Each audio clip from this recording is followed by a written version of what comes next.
এত এত মাংস সব আমি পচিয়ে ফেললাম। জানি না হাজবেন্ডে আজকে আমার কপালে কি রাখছে। যদি শুনতে পাই তারপরে যে কি করবো, আমি তো খুবই ভয়ে আছি। একটুখানি ভুলের জন্য অত অত মাংস সব দিলাম নষ্ট করে। হ্যালো এভরিওয়ান, আসসালামু আলাইকুম। আমি ফাতেমা আবার চলে আসলাম নতুন আরও একটা ব্লগ ভিডিও নিয়ে। তো আশা করছি পুরো ব্লগ দেখবে, স্কিপ করবে না। সকাল থেকেই আজকের ব্লগ আরম্ভ করে দিলাম। আজকে কিন্তু অনেক রোদ উঠেছে। তো সবাই কিন্তু নাস্তা টাস্তা খাওয়া হয়ে গেছে। ছেলে স্কুলে চলে গেছে আর তোমাদের দাদাভাই চলে গেছে দোকানে। আর এইদিকে আমিও কিন্তু নাস্তা খেয়ে কাজে লেগে গেছি। টসলার মধ্যে বাসনগুলো রেডি করে রেখেছি ধোয়ার জন্য। আর পাশেই দেখতে পারতেছো রান্না বসিয়ে দিয়েছি। রাতে কালকে যে মাংস আনছিল, সেসব মাংস রাতে যেগুলো আমি রান্না করেছিলাম সেগুলোই এখন জাল করে নিতেছি। আর দুঃখের বিষয় হলো, এই যে দেখো চড়ে বড়ে বড়ে মাংস আনতাছি, এগুলো সব ফ্রিজ থেকে আনতাছি। কেননা কালকে আমি অর্ধেক মাংসই ফ্রিজে রেখে দিয়েছিলাম। আমাদের এখানে ভোল্টেজ না থাকার কারণে সব মাংসই নষ্ট হয়ে গেছে। আমার হাজব্যান্ড কিন্তু মাংস খেতে অনেক ভালোবাসে। সে যদি শুনে যে আমি সব মাংসই নষ্ট করে ফেলছি, তাহলে কিন্তু আমার আজকে খবর আছে। তাই বুদ্ধি খাটিয়ে আমি অল্প বেশি করে তেল দিয়ে, একটু বেশি করে মশলা দিয়ে মাংসগুলোকে কষিয়ে নিতেছি। সব মাংসগুলোই তো আর কষানো যায় না, তাই না? মাংস তো কষানো যায়, কিন্তু আরও সাথে কিন্তু অনেক কিছুই আছে গরুর, যেমন ঠ্যাং আর হচ্ছে গিয়ে বুড়ি। এই যে বুড়িগুলো আমি কাটবো, তার আগে সবজিতে কুমড়ো দিব, তো কুমড়োটা কেটে নিতেছি। তারপরেই হচ্ছে গিয়ে বুড়ি কাটবো। তো যখন রান্না করতেছিলাম তখন একজন লোক আসছিল কাজের উদ্দেশ্যে আমাদের ঘরে, ক্ষেতের কোনো কাজ করালে করবে আর কি। কিন্তু এখন তো আর কোনো কাজ নাই, তাই ওনাকে আমি চা দিয়ে দিলাম। যেহেতু সকালের চা ছিল, এই চাটা দুধ চা, তো গরম করে দিয়ে দিলাম। উনি খেয়ে চলে গেছে।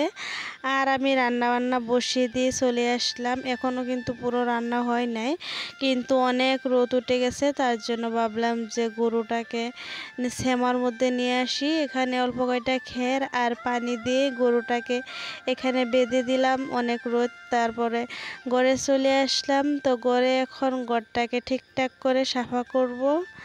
তো আগে আলনাটা গুছিয়ে গাছিয়ে তারপরে বিছানাটা ঠিকঠাক করে এখন ঘরটাকে ঝাড়ু দিয়ে নিব। আগে ওই রুমটাকে ঝাড়ু দিয়ে নিলাম, এখন এই রুমটাকে ঝাড়ু দিব। তো দুইটা রুমই সুন্দর করে ঝাড়ু দিয়ে তারপরে বাহিরে চলে আসলাম। তো বাহিরে রান্নাঘরটাকে ঝাড়ু দিয়ে এখন ঝাড়ু দিব হচ্ছে বারান্দা। কয়দিনের রোদে একদম কোনো কাজই করতে পারতেছি না। ভাবতেছিলাম যে বারান্দাটাকে লেপবো, কিন্তু এত গরমের কারণে একদমই মন চাইতেছে না।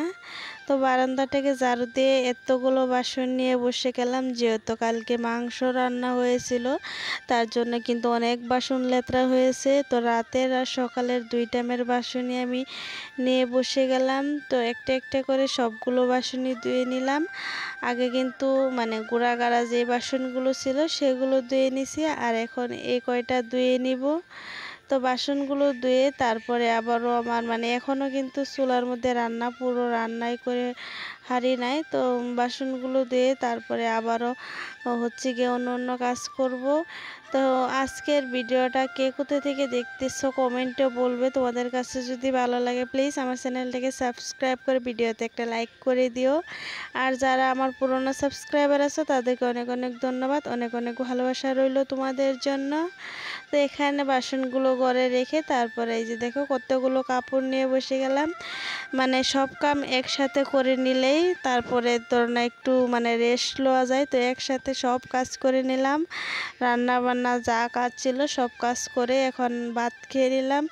আমি সকালে চা খেয়েছি শুধু, তার জন্য খিদে লেগে গেছিলো, অল্প কয়টা খেয়ে নিলাম। তারপরে এই যে দেখো তোমাদের দাদাভাইয়া চলে আসছে। আর ওই যে দেখো আজকে নতুন কাপড় আনছে, শুধু নিজের কারণে, আমাদের কারণে আনে নাই। শুধু তার কারণে গেঞ্জি আর হাফ প্যান্ট আনছে। এখন অনেক গরম, তাই মানে লং প্যান্ট পরে দোকানে মানে বসতে অসুবিধা হয়, তার জন্য একটা হাফ প্যান্ট আর একটা গেঞ্জি আনছে। আর আমার জন্য আনছে হচ্ছে, আমি মিরিন্দা আনতে বলছিলাম, সে মিরিন্দা আনে নাই, ফ্যানটা আনছে। তো ফ্যানটাটা একদমই খেতে ভালো হয় নাই, তো সেটাই বলতেছিলাম। আর দুইজনে মিলে অনেক গল্প সল্প করলাম, কিন্তু আমি আগেই ভাত খেয়ে নিয়েছি, তার জন্য ও এখন একাই খাচ্ছে।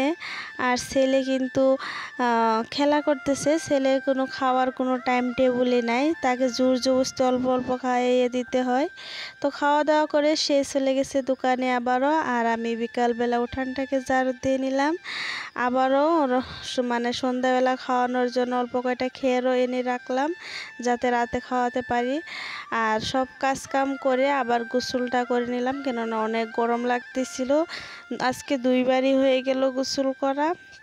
তো বিকালবেলা কাপড়গুলো এখন ভাঁজ করে নিব। আর আজকের ভিডিওতে এখান থেকেই বিদায় নিব। আবারও দেখা হবে নতুন আরও একটা ভিডিওর সাথে। তো আশা করছি আমার পুরো ভিডিওটা দেখে একটা লাইক তোমরা করেই দিতে পারো। তো প্লিজ দেরি না করে একটা লাইক করে দাও। আর যারা নতুন আজকে আমার ভিডিওতে, আবারও বলছি প্লিজ সাবস্ক্রাইব করে আমার পাশে থেকো। তো আবারও দেখা হবে নতুন ভিডিওর মধ্যে। আজকের মতো এই ছিল, বিদায় নিচ্ছি। আল্লাহ হাফিজ, বাই বাই।